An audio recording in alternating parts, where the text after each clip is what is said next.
మన రక్షకుడు, విమోచకుడు, పరిశుద్ధుడు, నజరేయుడైన యేసుక్రీస్తు ఉన్నతమైన నామములో నా ఆత్మీయులందరికీ హృదయపూర్వక వందనాలు.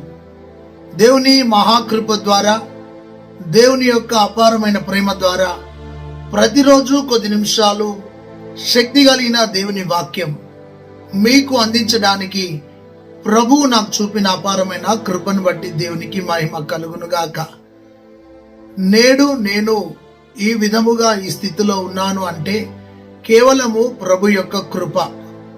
ఆయన కృపయే నీతిమంతులనుగా తీర్చి, ఆయన రక్తము తన సొత్తుగా మార్చి, తన ఆత్మతో ముద్రించి నడిపిస్తున్న తండ్రి, కుమార, పరిశుద్ధాత్మ దేవునికి మహిమ కలుగునుగాక.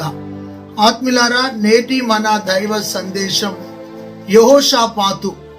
ఆత్మీయులారా, యెహోషాపాతు ఒక అద్భుతమైన రాజుగా, దేవుని యందు యథార్థమైన హృదయం కలిగిన వ్యక్తిగా, ప్రజలకు దీవెనకరమైన వ్యక్తిగా, ఎంతో అద్భుతమైన వినయ విధేయతలు కలిగిన వ్యక్తిగా ఆ రాజు జీవించాడు.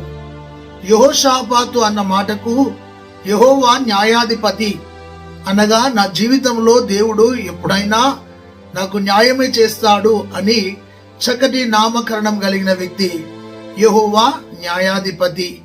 దేవునికి మహిమ కలుగును గాక. ఎప్పుడు దేవుడు మన జీవితంలో అన్యాయస్తుడు కాదు అని దాని యొక్క అర్థం. అయితే యెహోషాపాతు ఒక అద్భుతమైన దేవుని యొక్క కృపను పొందుకొని సక్సెస్ఫుల్ రాజుగా, చక్కటి ఆత్మీయత కలిగిన రాజుగా జీవించినాడు. ప్రారంభం ఎంత ప్రాముఖ్యమో ముగింపు కూడా అంతే ప్రాముఖ్యం. ప్రారంభంలో ఉన్న నీ విశ్వాసం ముగింపులో కూడా ఉండాలి. ప్రారంభంలో ఉన్న నీ ఆత్మీయత ముగింపులో కూడా ఉండాలని ఆశిస్తున్నాను. యెహోషాపాతు దేవుని చేత ఎన్నిక చేయబడి యెరూషలేమును ఏలుతున్న సమయంలో ఆత్మీయులారా, యెహోషాపాతుకు భయంకరమైన పోరాటాలు ఎదురైనాయి, శ్రమలు ఎదురైనాయి, శత్రువులు ఎదురైనారు. అయినప్పటికీ దేవుని యొక్క కృప ద్వారా ముందుకు నడిచిన వ్యక్తి యెహోషాపాతు. మన చుట్టూ ఎన్ని పరిస్థితులు ఉన్నా, ఎన్ని వ్యతిరేకతలు ఉన్నా, ఎన్ని దుష్ట శక్తులు ఉన్నా, దేవుని సన్నిధిలో కృప పొందుకొని మనము అడుగులు ముందుకు వేద్దాం. ఈ యెహోషాపాతు యొక్క ఆత్మీయ జీవితంలో కొన్ని ఆత్మీయ లక్షణాలను, అనుభవాలను మనం ధ్యానించుదాం. 2వ దినవృత్తాంతాల గ్రంథం 20వ అధ్యాయము 1వ వచనంలో, యెహోషాపాతు ఏలుబడి చేయుచున్న సమయంలో, యెరూషలేమును ఏలుతున్న సమయంలో అమోనీయులు, మోయాబీయులు, మోయునీయులు, సిరియనులు యెహోషాపాతు చుట్టూ శత్రువులు అలుముకున్నారు. మంచిగా విందాం. యెహోషాపాతు చుట్టూ శత్రువు ముఖలు అల్లుకున్నారు. సమాధానము లేకుండా, సంతోషము లేకుండా యెహోషాపాతును ఓడించాలని, యెహోషాపాతును నిర్మూలం చేయాలని ఈ నలుగురు రాజులు క్రూరమైన మనస్సు కలిగి, భయంకరమైన ఆలోచన కలిగి యెహోషాపాతు చుట్టూ అలుముకున్నారు. నలుదిక్కుల శత్రువులు యెహోషాపాతును ముట్టడి వేసినారు. ఒకవైపు నుండి వస్తే మరోవైపు తప్పించుకోవచ్చు, కానీ నలుదిక్కుల యెహోషాపాతు మీదికి శత్రువులు వచ్చినారు. దేవునికి స్తోత్రం. కొన్నిసార్లు అడుగడుగున పోరాటాలు మనకి ఎదురైనప్పుడు దేవుని కృపను మనం కోరుకోవాలి. యెహోషాపాతు చుట్టూ నలుగురు రాజులు వారి రాజ్యాలతో యుద్ధము చేసి యెహోషాపాతును నిర్మూలన చేయాలి అని కంకణం కట్టుకున్నారు. ఆత్మీయులారా, ఈ యెహోషాపాతుకు ఎదురైన సమస్య ఏమిటంటే, ఈ నలుగురు రాజులు యెహోషాపాతును ఓడించాలి అని, ఆయనను చంపివేయాలని. గమనించండి, ఇలాంటి పరిస్థితులు యెహోషాపాతుకు ఎదురైనాయి. దేవుని కృప ద్వారా యెహోషాపాతు దేవుని వైపు చూడడం నేర్చుకున్నాడు. పరిస్థితులు ఎలాగున్నా, వ్యతిరేకతల మధ్యలో, పోరాటాల మధ్యలో దేవుని వైపు చూడడం నేర్చుకో. ఒకవేళ నీ చుట్టూ శత్రు ముఖలున్నా, అల్లరి ముఖలున్నా, అవిధేయులు ఉన్నా, అన్యులు ఉన్నా, అపహసించేవారున్నా, ఓడించేవారున్నా, నిన్ను క్రిటిసైజ్ చేసేవారున్నా, నిన్ను నిరాశపరిచేవారున్నా, నీవు దేవుని వైపు చూడడం నేర్చుకో. ప్రభు కృపను కోరుకో. దేవుడు నీతో మాట్లాడుతున్నాడు. తన చుట్టూ వ్యతిరేకమైన పరిస్థితులు అలుముకున్నాయి. అలాంటి పరిస్థితుల మధ్యలో రెండవ విషయము, 2వ దినవృత్తాంతాల గ్రంథం 20వ అధ్యాయం 3వ వచనంలో యెహోవా యొద్ద విచారణ చేసెను అని ఉంది. యెహోవా సన్నిధిలో భయముతో విచారణ చేసెను. విచారణ అన్న మాటకు ప్రార్థన. ఏమని ప్రార్థన చేస్తున్నాడు అంటే, నా చుట్టూ సమస్యలు ఉన్నాయి ప్రభువా, శత్రువులు ఉన్నారు ప్రభువా, నన్ను ఓడించడానికి వారు క్రూరులుగా నా మీదికి వస్తున్నారు ప్రభు అని యెహోషాపాతు దేవుని సన్నిధిలో ప్రార్థన చేస్తున్నాడు. తన ఆత్మీయ జీవితంలో శ్రమను చూడలే, దేవుణ్ణి చూస్తున్నాడు, ప్రార్థన చేస్తున్నాడు. ప్రియమైన సహోదరి, సహోదరుడా, కొన్నిసార్లు అడుగడుగున అవమానాలు మనకెదురైనప్పుడు, కన్నీళ్లు ఎదురైనప్పుడు, కరువు ఎదురైనప్పుడు, శత్రువు ఎదురైనప్పుడు, నిందలు ఎదురైనప్పుడు, ఈ జీవితంలో విచారణ చేయడం నేర్చుకో. ప్రభువా, శ్రమలో ఉన్నాను అని దేవుని వైపు చూడడం నేర్చుకో. ఏమని విచారణ చేస్తున్నాడు అంటే, 2వ దినవృత్తాంతాల గ్రంథం 20వ అధ్యాయం 12వ వచనంలో, నీవే నాకు దిక్కు, నాకు బలము సరిపోదయ్యా. తన స్థితిని ఒప్పుకొని ప్రార్థన చేస్తున్నాడు. ఏమని?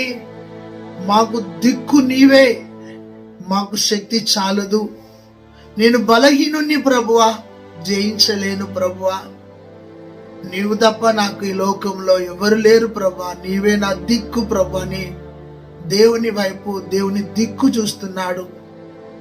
శత్రువులు తన చుట్టూ ఉన్నప్పుడు యెహోషాపాతు సమస్యను చూడలేదు. దేవుని యుద్ధకు వచ్చి భయముతో విచారణ చేస్తూ, నీవే నా బలమయ్యా, నీవే నా దిక్కయ్యా. ఇంత చక్కటి ప్రార్థన చేస్తున్నాడు. ప్రియ సహోదరి, సహోదరుడా, నీ చిన్న ప్రార్థన నీ పరిస్థితులను మారుస్తుంది. కుటుంబంలో పోరాటమా, నీ అంతరంగంలో పోరాటమా, సంఘంలో పోరాటమా, నీ సమాజంలో నీ చుట్టూ పోరాటాలున్నాయా?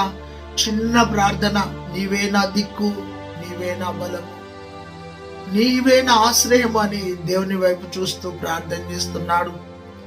చాలాసార్లు మన ఆత్మీయ జీవితంలో ఒంటరి పోరాటాలు ఎదురైనప్పుడు, శత్రువులు మన మీద దాడి చేస్తున్నప్పుడు, దేవా నీవే నా బలము, దేవా నీవే నా దిక్కు అని యెహోషాపాతు వలె ప్రార్థన చేద్దాం.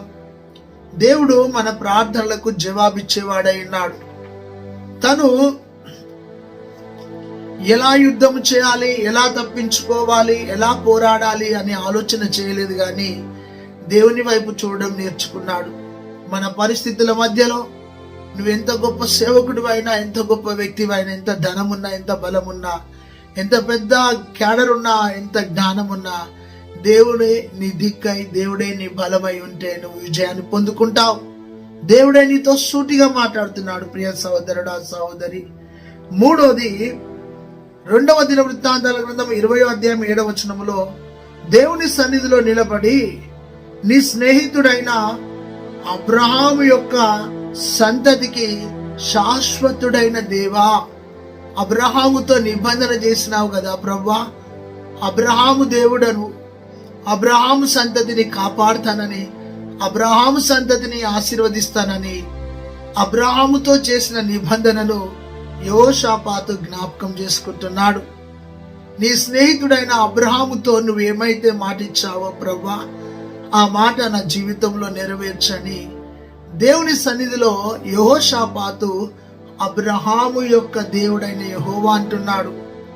దేవునికి స్తోత్రం కలుగును గాక. అబ్రహాముకు ఒక వాగ్దానం చేశాడు, నీ సంతతిని నేను ఆశీర్వదిస్తాను అన్నాడు. అబ్రహాము యొక్క దేవుడు ఏమని వాగ్దానం చేశాడంటే, నేను మీకు శాశ్వతుడైన దేవుడను అని వాగ్దానం చేశాడు. యెహోషాపాతు శత్రువుల మధ్యలో జీవించాడు. యెహోషాపాతు నీవే నా దిక్కు, నీవే నా బలమని యెహోవా యొద్ద విచారణ చేశాడు. మూడోది, యెహోషాపాతు అబ్రహాము స్నేహితుడా, యెహోవా నీవు శాశ్వతమైన మా దేవుడవని నిబంధనను జ్ఞాపకం చేసుకున్నాడు. అబ్రహాముతో చేసిన నిబంధనను జ్ఞాపకం చేసుకొని దేవుని వైపు తిరిగినాడు. దేవునికి స్తోత్రం కలుగును గాక. దేవుడే ఈరోజు సూటిగా నీతో మాట్లాడుతున్నాడు. నిబంధనను గుర్తు చేస్తున్న యెహోషాపాతు, దేవునికి మహిమ కలుగును గాక. మన యొక్క పితరుడైన అబ్రహాముతో వాగ్దానం చేసినాడు, నీ సంతతిని నేను ఆశీర్వదిస్తానని. మనం అబ్రహాము సంతానం. ప్రియ సహోదరుడా, సహోదరి, అబ్రహామును బట్టి మనల్ని ఆశీర్వదిస్తున్నాడు. అబ్రహామును బట్టి మనల్ని దీవిస్తున్నాడు. అబ్రహాము దేవుడైన యెహోవా, శాశ్వతుడైన దేవా, నీవే మా ఆశ్రయమని నిబంధనను జ్ఞాపకం చేసుకున్నాడు. 3.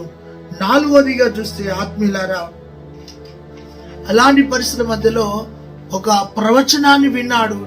ఆ ప్రవచనం ద్వారా దేవుడు యెహోషాపాతుతో మాట్లాడినాడు. జడియకు యెహోషాపాతు, భయపడకు, నేనే మీ పక్షంలో యుద్ధం చేస్తాను. మీరు రేపు వెళ్ళండి, నేను మీ మధ్యలో ఉన్నాను. శత్రువులను ఓడించువాడను నేనే, మీకు జయమిచ్చువాడను నేనే అనే ఒక అద్భుతమైన యెహెజీయేలు ప్రవచించినాడు. ఆ ప్రవచనాన్ని పట్టుకున్నాడు యెహోషాపాతు. దేవునికి స్తోత్రం కలుగును గాక. కొన్నిసార్లు దేవుడు నీకు దర్శనాలను ఇస్తాడు, దర్శనాన్ని పట్టుకో. పిలుపునిస్తాడు, పిలుపుని పట్టుకో. సమర్పణనిస్తాడు, సమర్పణను పట్టుకో. ఇక్కడ ప్రవచనం ఇచ్చినాడు, రేపు నేను నీకు జయం ఇవ్వబోతున్నాను, రేపు నీతో నిలవబడబోతున్నాను, రేపు నీ మధ్యలోనికి దిగిరాబోతున్నాను, నువ్వు భయపడకు, జడియకు, నేను నీ దేవుడనైన యెహోవానని యెహోషాపాతును దేవుడు దర్శించినాడు. ప్రియ సహోదరుడా, సహోదరి, కొన్నిసార్లు నిరాశలో ఉన్నప్పుడు, ఓటమి స్థితిలో ఉన్నప్పుడు, మనం కన్నీటి స్థితిలో ఉన్నప్పుడు ప్రవచనాలు మనల్ని బలపరుస్తాయి. ఏమని ప్రవచనం అంటే, జడియకు యెహోషాపాతు, భయపడకు, నేను రేపటి దినాన మీ మధ్యలోనికి దిగిరాబోతున్నాను, నేనే మీకు జయం ఇవ్వబోతున్నానని యెహోషాపాతుతో దేవుడు మాట్లాడినాడు. ప్రియమైన సహోదరి, సహోదరుడా, నీతో కూడా నా ప్రభు మాట్లాడుతున్నాడు. భయపడకు బిడ్డ, ధైర్యముగా ఉండు. కృంగిపోకు బిడ్డ, ధైర్యముగా ఉండు.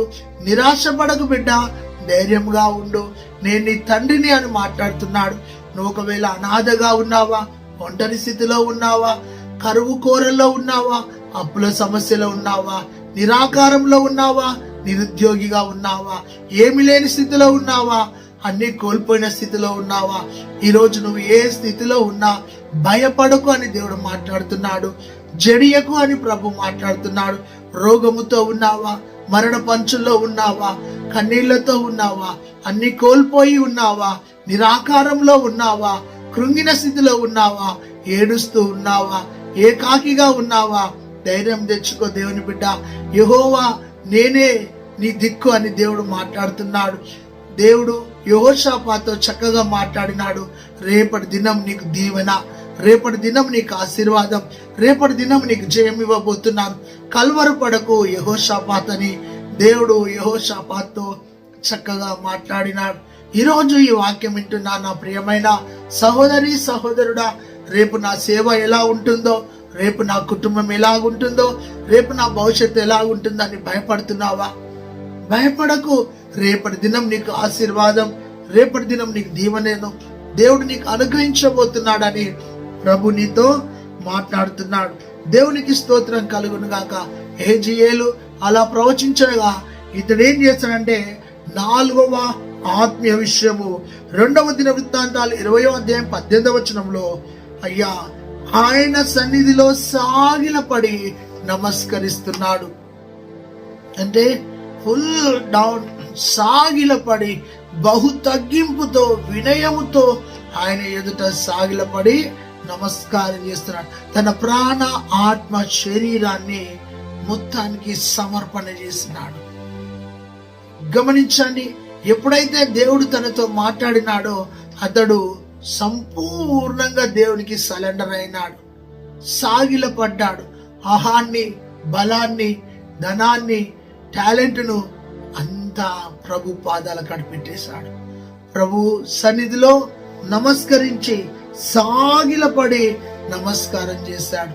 అంటే తనను తాను బహుగా తగ్గించుకున్నాడు. దేవుని సన్నిధిలో నువ్వెంత తగ్గించుకుంటావో దేవుడు నిన్ను అంతగా హెచ్చిస్తాడు. మనలో గర్వం రావద్దు, అహం రావద్దు, ఈర్ష రావద్దు, ఓర్వలేనితనం రావద్దు. నీలో ప్రేమ గుణం ఉండాలి, క్షమాపణ గుణం ఉండాలి, తగ్గింపు గుణం ఉండాలి, మర్చిపోయే గుణం ఉండాలి.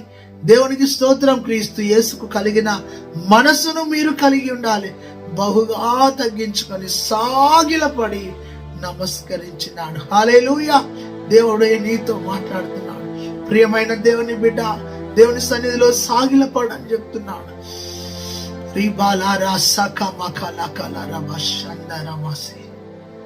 నీలో తగ్గింపు లేదు, తగ్గించుకో. నీ కుటుంబంలో తగ్గించుకో, నీ సంఘంలో తగ్గించుకో, నాయకుల దగ్గర తగ్గించుకో, పెద్దల దగ్గర తగ్గించుకో, తల్లిదండ్రుల దగ్గర తగ్గించుకో. కొన్నిసార్లు ఎదిరించే గుణం నీలో ఉందేమో, లోబడని తత్వం నీలో ఉందేమో. ఇతడు సాగిలపడి నమస్కరించినాడు. ఒకటి, శత్రువుల చుట్టూ ఉన్న శత్రువుల మధ్యలో దేవునికి స్తోత్రం భయపడలేదు. శత్రువుల మధ్యలో యెహోవా యుద్ధ విచారణ చేస్తున్నాడు. అబ్రహాము యొక్క దేవా, స్నేహితుడమైన దేవా అని నిబంధన జ్ఞాపకం చేసుకున్నాడు. శక్తి చాలదు, బలము చాలదని ప్రార్థన చేసినాడు. సాగిలపడి నమస్కారం చేసినాడు. హల్లెలూయా. దేవునికి మహిమ కలుగును గాక. అంతేకాదు, 5వ విషయాన్ని చూస్తే 2వ వృత్తాంతాలు 20వ అధ్యాయం 25వ వచనంలో వెళ్ళి యుద్ధం చేసినాడు. యుద్ధంలో గొప్ప జయము కలగగా విస్తారమైన కొల్ల సొమ్మును సమకూర్చుకొని బెరాకా లోయలో యెహోవా ఆశీర్వాదాన్ని చూచినాడు. విస్తారమైన సొమ్మును, ధనమును సమకూర్చుకున్నాడు. దేవునికి స్తోత్రం కలుగును గాక. నీకు సమకూర్పు దొరికే సమయం ఈ సంవత్సరం సమకూర్పు నీలో జరగబోతున్నది. Praise the lord. దేవుని సేవకునిగా ప్రవచిస్తున్న సమకూర్పు నువ్వు పొందబోతున్నావు. సమకూర్పులో జీవించబోతున్నావు.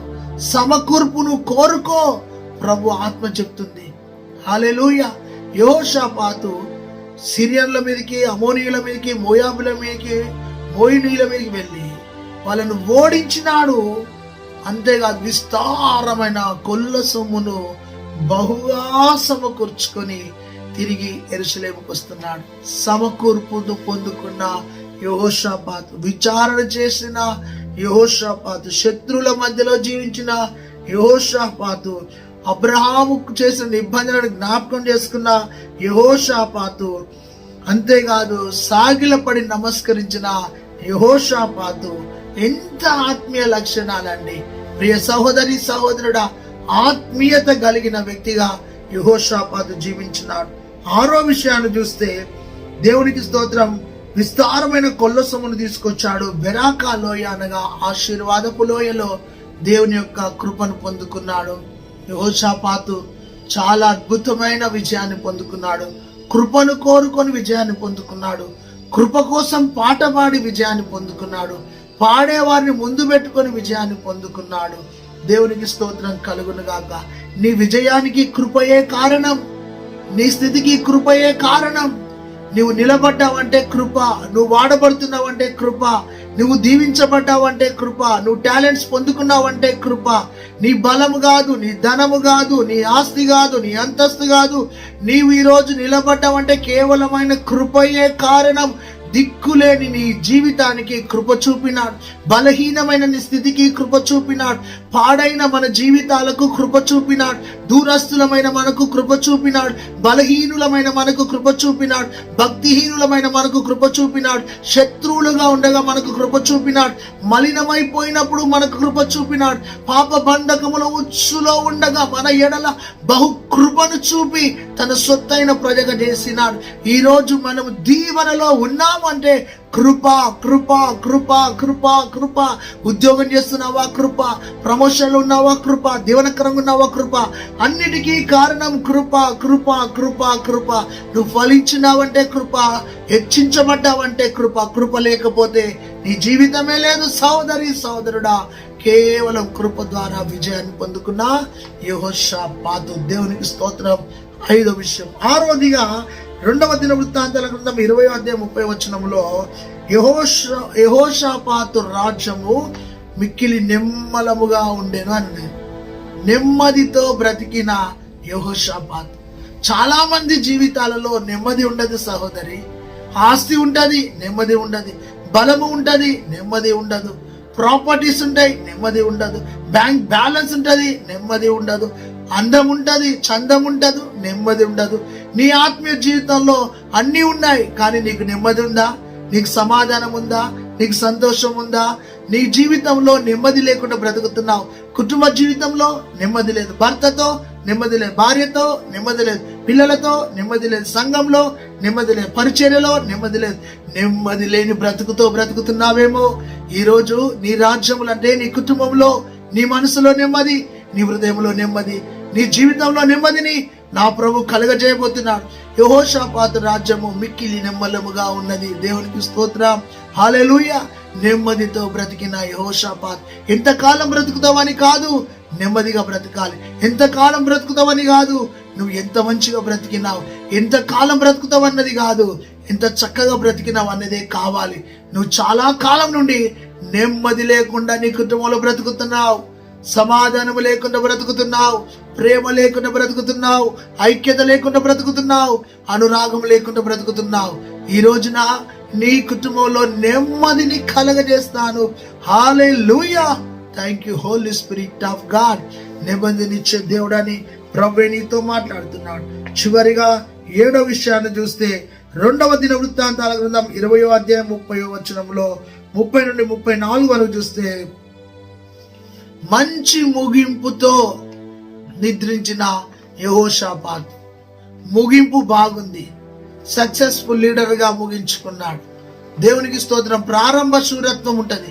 ప్రారంభంలో బాగుంటా, ముగింపులో చాలా చెడిపోయినట్టుగా ముగిస్తూ ఉంటారు, పడిపోయినట్టుగా ముగిస్తూ ఉంటారు, పతనం అయిపోయినట్టుగా ముగిస్తూ ఉంటారు, దూరమైనట్టుగా ముగిస్తూ ఉంటారు. అయితే ఇతని ముగింపు సక్సెస్ఫుల్, చక్కగా ముగింపు ఉంది తనలో. దేవునికి స్తోత్రం కలుగును గాక.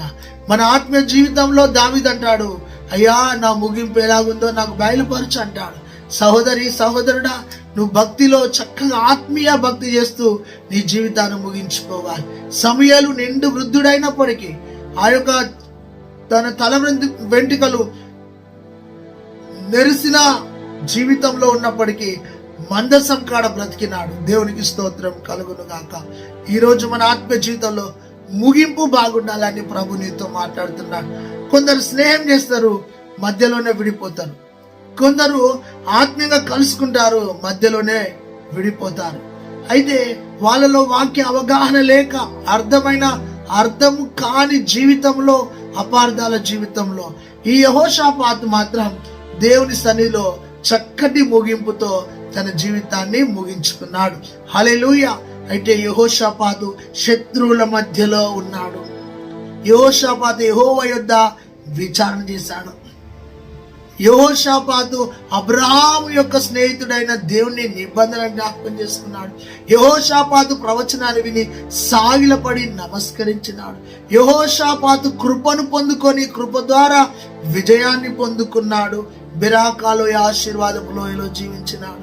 యెహోషాపాతు నెమ్మదిగా బ్రతికినాడు. యెహోషాపాతు సక్సెస్ఫుల్ ముగింపులో, మంచి ముగింపులో దేవుని సన్నిధికి చేరినాడు.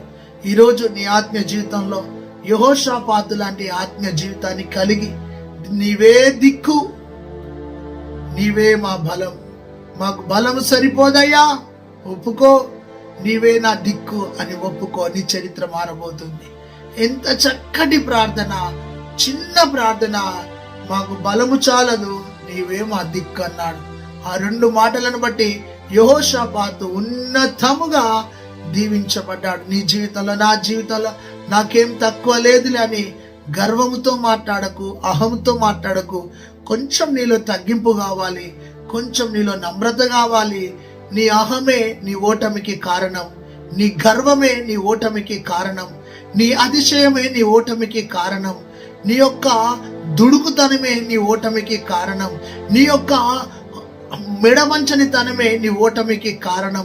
ఇప్పటి వరకు నువ్వు ఫెయిల్యూర్స్ అవుతున్నావు, ఓడిపోతున్నావు అంటే నీలో వినయం విధేయత లేకుండా పోతుంది కాబట్టి నువ్వు ఓడిపోతున్నావు. అయితే ఈ రోజున నీ ఓటమికి కారణాన్ని వెతుక్కో. నువ్వెందుకు ఓడిపోతున్నావో తెలుసా? ఇతరులను నువ్వు ఎంతో చులకనగా మాట్లాడుతున్నావు కాబట్టి నువ్వు ఆత్మీయ రంగంలో ఓడిపోతున్నావు. అయితే ఇతరుల యొక్క బలహీనతలను టార్గెట్ చేసుకొని నువ్వు కించపరుస్తున్నావు కాబట్టి నువ్వు ఓడిపోతున్నావు. నీవు కూడా బలహీనుడు అన్న సంగతి మర్చిపోకు.